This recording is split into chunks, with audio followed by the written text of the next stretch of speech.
Good morning, friends.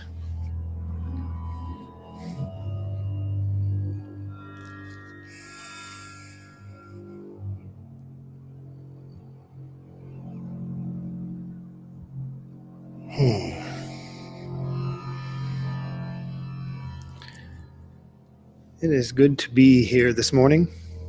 Thanks for joining at Journey Home Meditation's Morning Sit.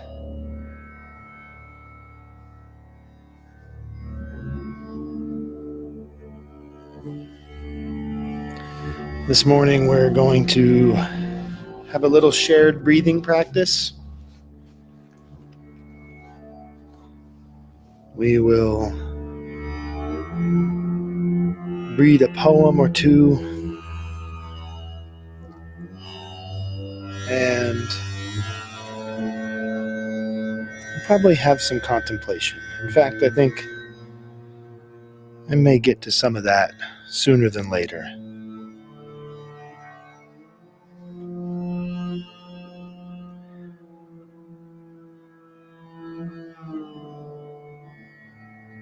I'm Michael. I'm happy to be here today. Maybe before we even begin, let's just allow some of this lovely sound from Mark Deutsch. The Painted Bird is the name of this piece.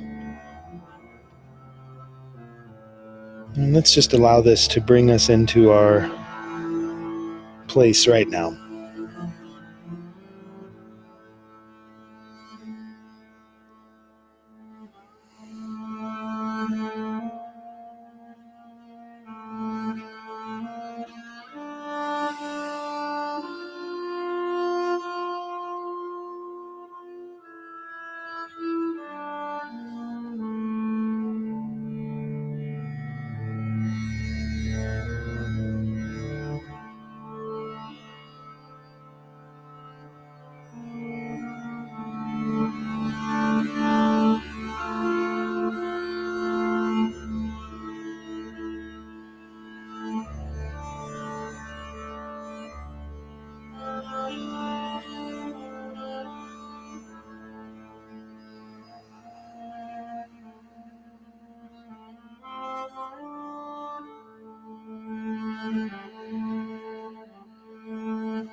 These few moments of stillness and finding our pathways through our breath into our body are moments of kindness. This is a kindness that we're performing.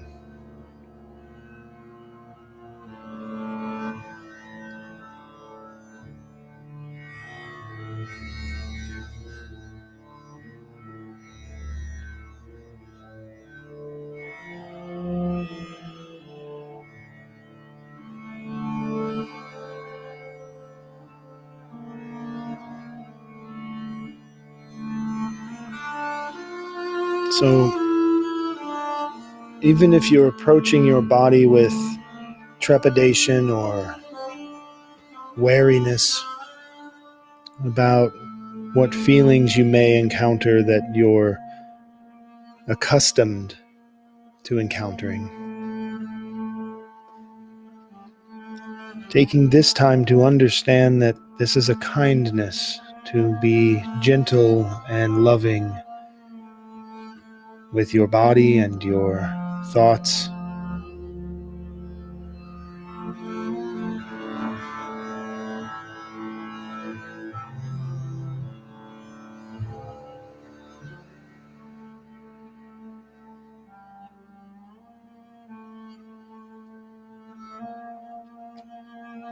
Some of the people that I see daily,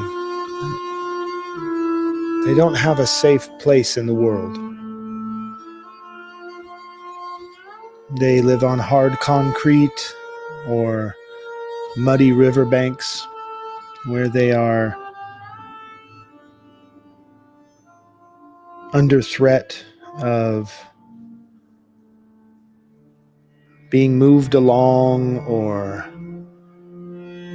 having what little they do have taken from them at any moment.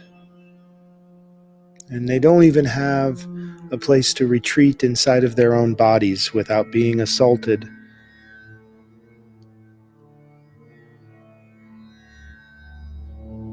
daily.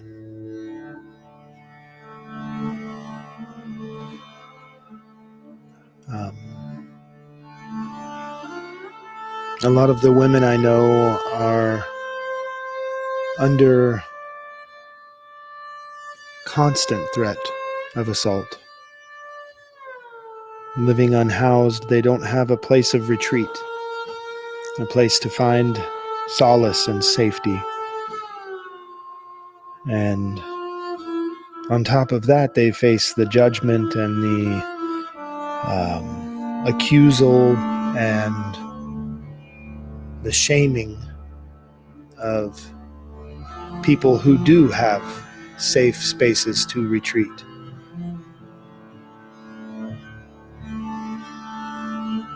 And this is a human need. This is a non-negotiable need to find that place of rest. And so they come into Journey Home, and we have a couch, and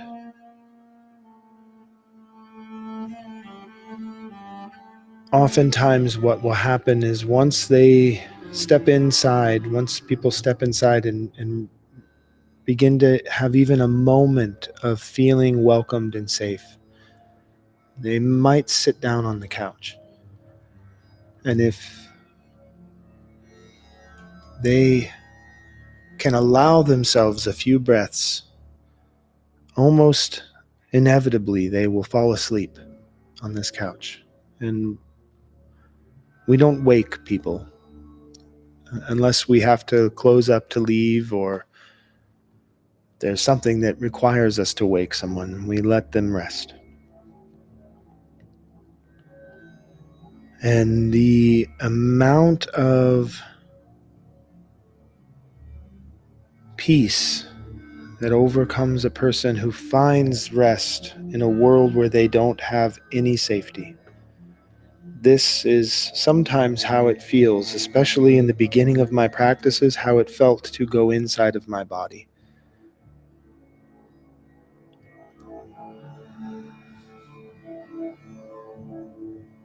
I remember being without a home myself, living on the streets of Tucson, Arizona,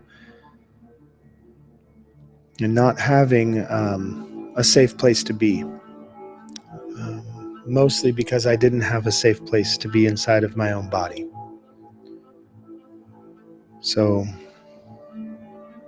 those stories of why I am unsafe live with me. They lived with me for a lot of years after I found security and found safety.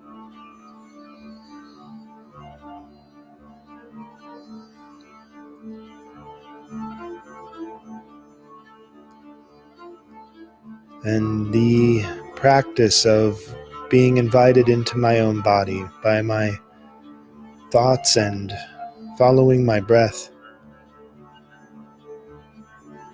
and becoming safe with my emotions and my fears and my feelings and my joys, especially my joys, being safe in my joy. That's vital. So let's take a few breaths together.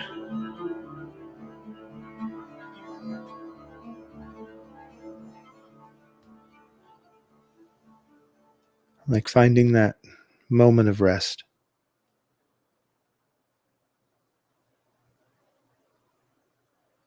I'll invite the bell, and then let's allow the bell to ring its life. And following that, we'll take a few breaths together.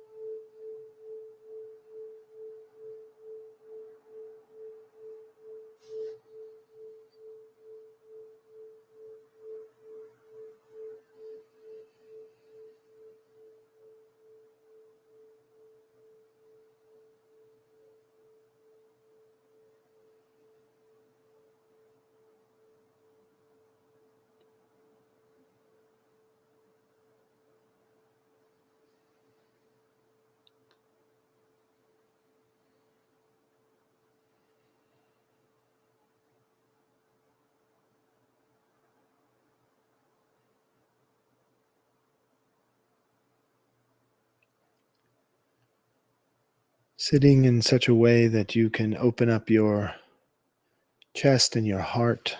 Want to be free to move the breath through the body without encumberment.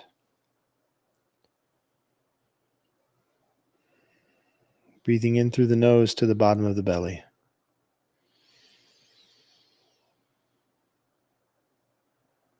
And release.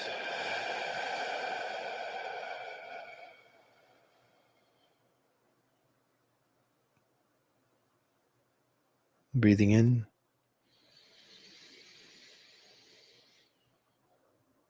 And release.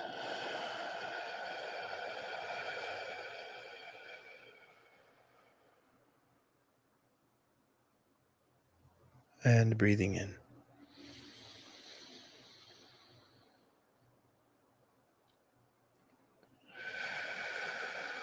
Let it all go.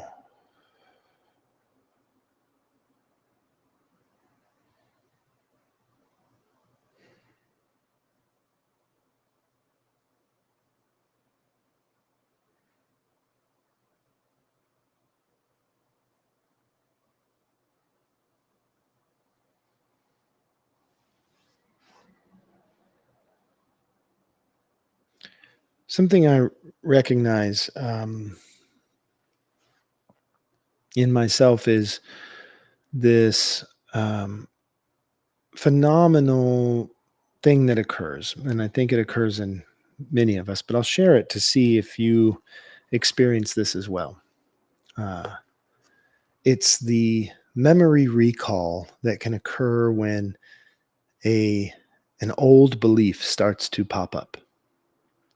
And I'll start by talking about this through just discussing bias for a moment. Bias is when we have a certain perspective, a certain worldview, and in that worldview, we search for evidence to defend that belief. And our biases come forth in a lot of ways. You know, we have biases that want to see the best in some people and biases that want to see the worst in some people. We have all of these ways in which we have old thought forms, old, very well rehearsed beliefs. And they are so well rehearsed that they disappear. These are not conscious. Usually they are not, they might be conscious in, let's say, if you really love a band, you really love a band. And anytime you see their name on a poster or a sticker, you get this jolt of like, yeah, that's my favorite band. And so your bias of wanting to celebrate that band gets amplified. You start buying t-shirts and bumper stickers and all of these things, and you start putting these things everywhere, right? And then you feel this identity with the band. But biases also take place on that deeper identity level, the way that we identify. And there are entire industries now that for the last 100 plus years have figured out through psychology, through sociology, through studying people, have figured out how to appeal to those biases as a way to produce loyalty, brand loyalty, or loyalty to an identity so that it becomes marketable. But we've moved into this era today where we have algorithms that do this for us. So we go on to social media, and it has been crafted to inform a bias so that people feel validated and reaffirmed because a person who is reaffirmed is going to be loyal to the thing that is affirming them. That's what we do.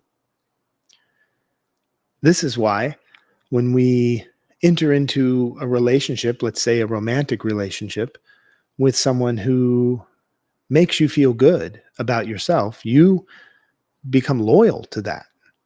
That becomes something that is very special with that one person, often. And it actually requires a lot of work to be able to embody those feelings of great value as something beyond just coming from one person, but something that person is reflecting about you. It's a clunky way of saying all of those things that you feel great about yourself coming from that person is that person reflecting you. You are hearing about how great you are, but you most often have these older thought forms that don't allow you to understand that as you are that beautiful, you are that kind, you are that funny, you are that interesting.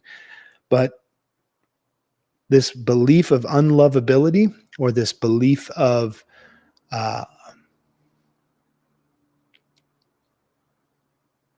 being less than in some ways, or not measuring up, is there just enough to make you think, that person thinks I'm interesting. That person thinks that I'm lovable. And so you form a loyalty to that feeling, to that person. This is codependence. This is, where codependence begins to come in, and that's a pathology. And we don't need to pathologize our instinct to feel loved. So I don't like to use DSM-5 language to describe our perpetual drive to love and be loved. But there it is. And what that generally looks like is there's still this moment of belief that without this thing, I am still unlovable. No matter how much people love you. Look, there are celebrities who talk about this. These are people that are beloved in the hearts of millions, and they still wake up every day feeling like if any of that validation goes away, I'm unlovable. One of my favorite songwriters talks about the atmospheric level of fame that he received very quickly, and how detrimental that was to his own ability to heal in his mental health and grow. And it was really difficult. And there were times that he didn't believe he was going to survive that fame, that love, that validation, only coming from external spaces. Even if every single of those millions of people that love this man's songwriting and this man's words and his character, even if every single one of them held it to be undeniable truth, he didn't know that he had those things. He only had them if he was getting them from outside. And it took a lot of work for him. He talks about that. He's pretty open. It's Adam Duritz from Counting Crows. So this isn't just an individual failure of mental health. I think this is a human condition of our ability to memorize. And so when you start to memorize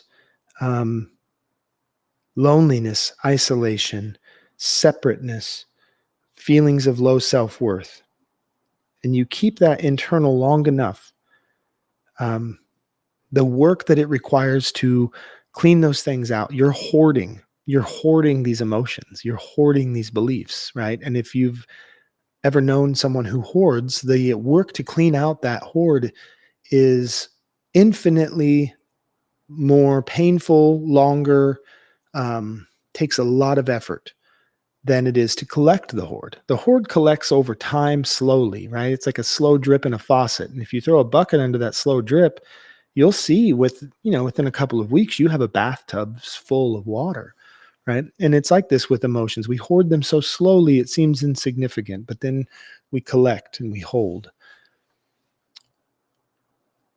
And now with the introduction of AI, we have these really intelligent algorithms, and intelligent meaning they are complex. They have complex layers to how they collect information. That's it. They don't have an intelligence that's necessarily informed by conscience. They don't have an intelligence that's informed by nuance or understanding the specific histories of who we are, but they can pick up on everything that we say and do through our phones and things like this. And this is not conspiracy theory. I'm not, they're listening, Big Brother's watching. Sure, they are. Of course, we know this. But where it starts to get a little iffy on our ability to heal is that it begins to reflect. And it, through an elevated use of vocabulary and its vast systems of extracting data from all of these sources, can take what it hears from you and repeat it to you in really good language. And it makes us feel good. This is validating our biases. It's telling you what you already think you know. That's what it does. And it's finding evidence for it. So what better belief than the belief that's backed by evidence? So we have all of this space now where we are being validated. And it's all we've ever wanted. All we've wanted is to be validated and loved.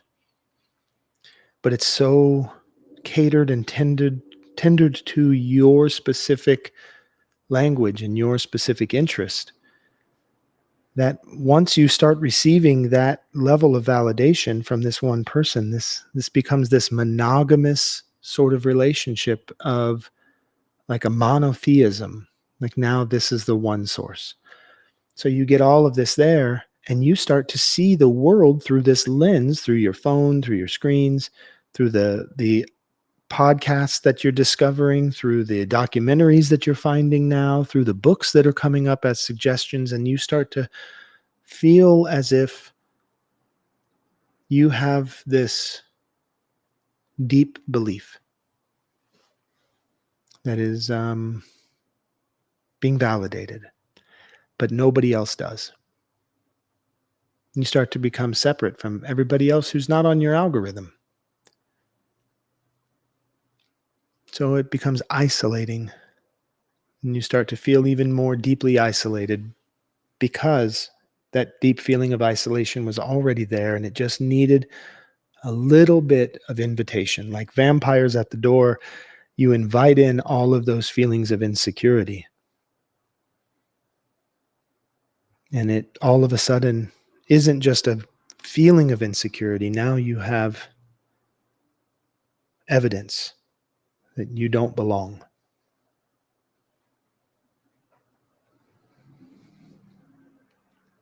And this has happened to me. I think this happens to a lot of us. We go down what we call rabbit holes, right? Remember when we used to use that phrase? I went down a rabbit hole on YouTube last night, and whatever it is. But we do this on emotional levels as well.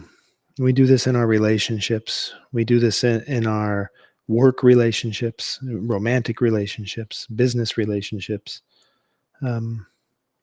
where we are being given this information of love, being told you are beautiful, you are lovable, you are kind.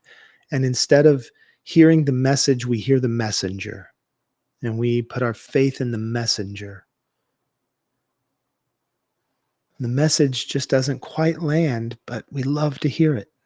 We love to hear it. Of course we do. Who doesn't want to be adored? Who doesn't want to be loved? Who doesn't want to be right? We love being right because in our belief system, if you're right, you're lovable, you're celebrated. If you're wrong, you're punished, you're excommunicated. You can't be wrong. There's no room for wrong here, you know. And we see this playing out on a massive scale. As soon as somebody has a belief or a thought form that doesn't validate our belief and thought form of what a good person is, we excommunicate them. I block you. I'm blocking them. I blocked thousands of people today. Anybody who puts this on their timeline, you're getting blocked. And we weaponize this,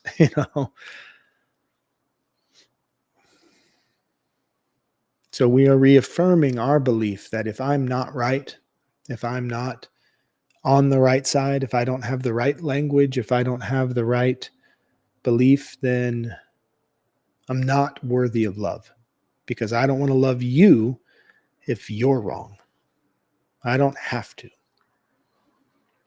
And so we've got this place now where we are externalizing this internal dialogue between the need for validation and affirmation and the belief that neediness is weakness. And we hold both of these things, and then we believe that we are weak and we are not worthy of love. But we chase it.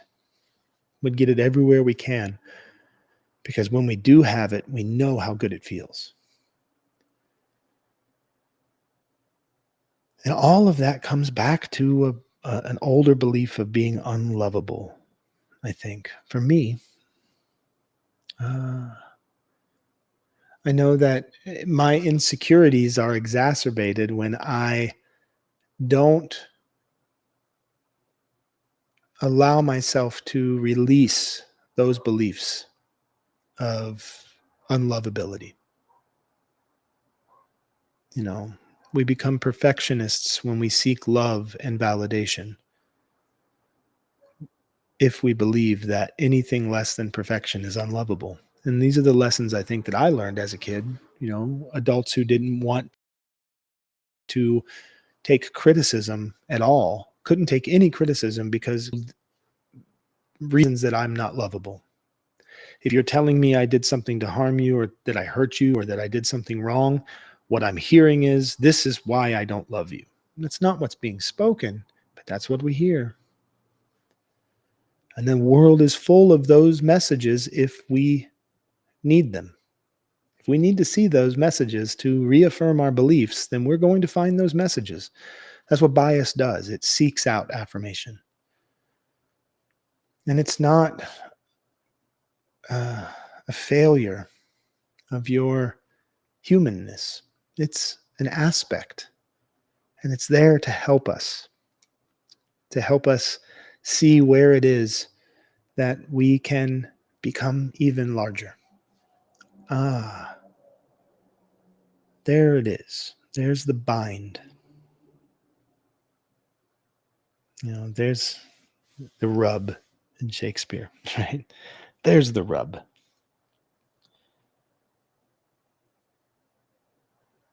That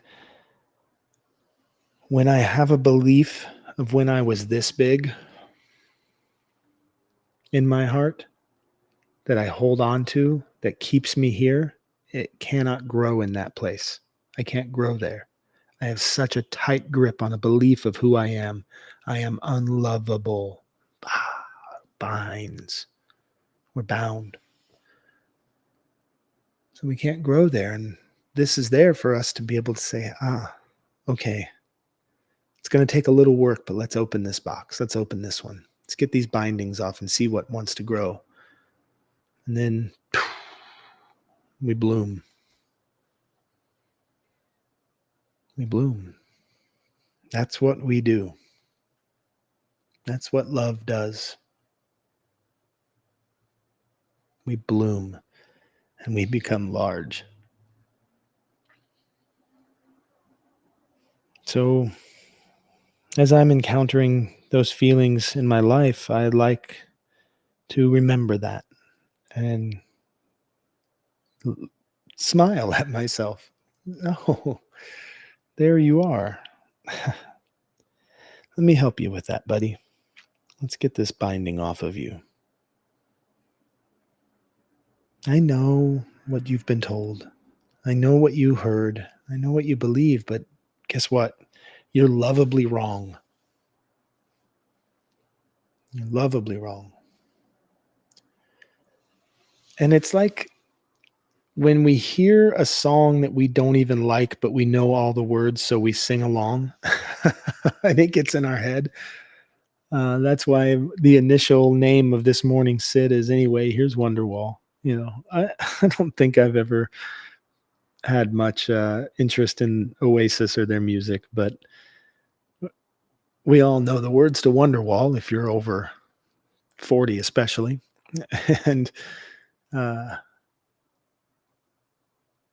I've been at concerts where they play music beforehand and there's 1,000 people there and that song comes on and everybody starts to sing along and it becomes this really fun and funny and thing to do. You're at parties and somebody picks up the guitar and starts playing it and everybody sings along. It's the memory. You've memorized these things so you know what the words are and you just start doing it. And that's what it is when you tap into the unlovable beliefs. You don't like it, but you're going to sing along because you know the words. This is an easy one. And then all of a sudden that little feeling pops up of like, well, maybe they're wrong. Maybe I'm not that good. Maybe when I step into seeing someone uh, who doesn't agree with me, who doesn't love me, who doesn't like me, I start to believe that it's me, that it's there is a lack in me because I know the words to that song. I've heard that song 1,000 times. I don't like it, but I know the words. So I sing along.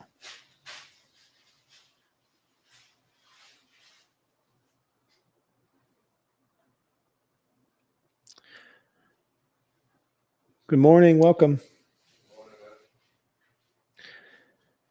I don't think this morning I'm going to actually step into Appalachian Elegy. I want to give more time and space to it. So we'll hit number 5 on Monday. But I just wanted to touch into some things that were going through my head today. I do have one poem to share, though. It's my morning poem from this morning. Because this is sort of aligned with those thoughts. And I'm not sure how I feel about this poem yet, but that's okay. That's not the point. The size of grief. Like this time I read a story about a wall of water that scraped everything for miles on land away. The rake taking everything but the slate. A clean beginning that makes your arms shake. Emptiness like a space unfilled in a mausoleum. A promise to be kept. An indention around your finger. A tattoo that says nothing lasts in ribbons around an empty coffee cup. Was it good to the last drop? That's how they get you, with a clever way to say you were seen once and there's no reflection left. Only the lonely know the lyrics, a chorus of soloists singing out of key.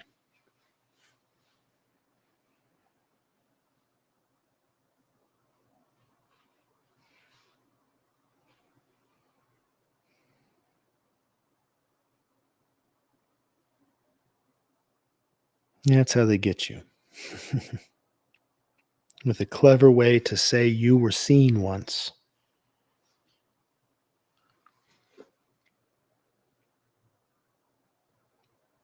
Let's just have a few moments.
I think a really helpful teaching that I've received, many people received, was from Ram Dass.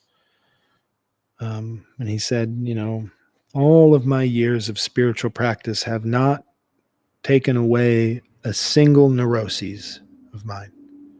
I'm just as neurotic as I ever was. But what it has given me is the ability to love that.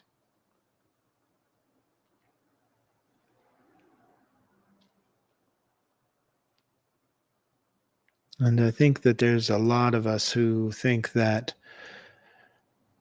because of our conditioning, the diet pills, the exercise programs, the become a more interesting person in 30 days, book lists, all of these things, we have this belief that if I could just take this away, then I would be loved. I'd be lovable. But this practice is about understanding how to love the unlovable, not to get rid of it. You can't get rid of something if that thing that you want to get rid of is this fear of being gotten rid of. We have to love even that. And that's the invitation, to love even that. So,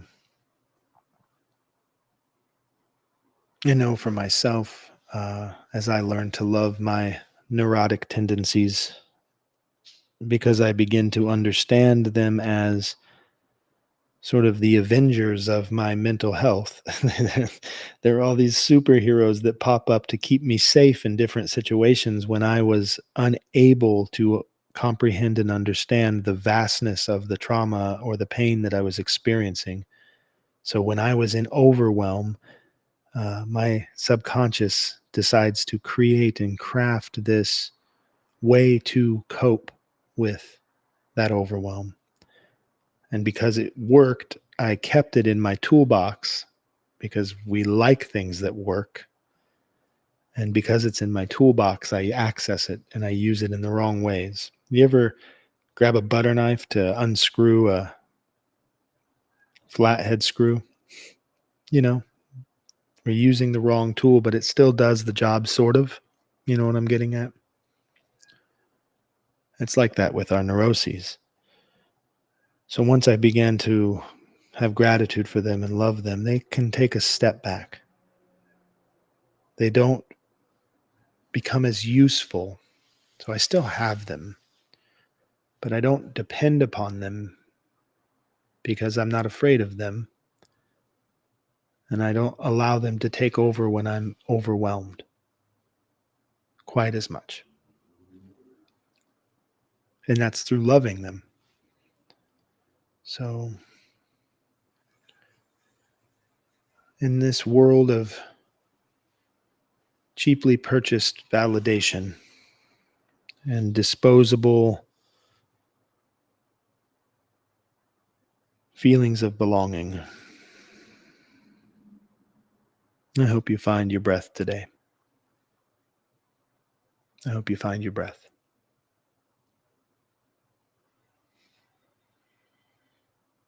Because it's right there in the center of who you are. And that's very lovable.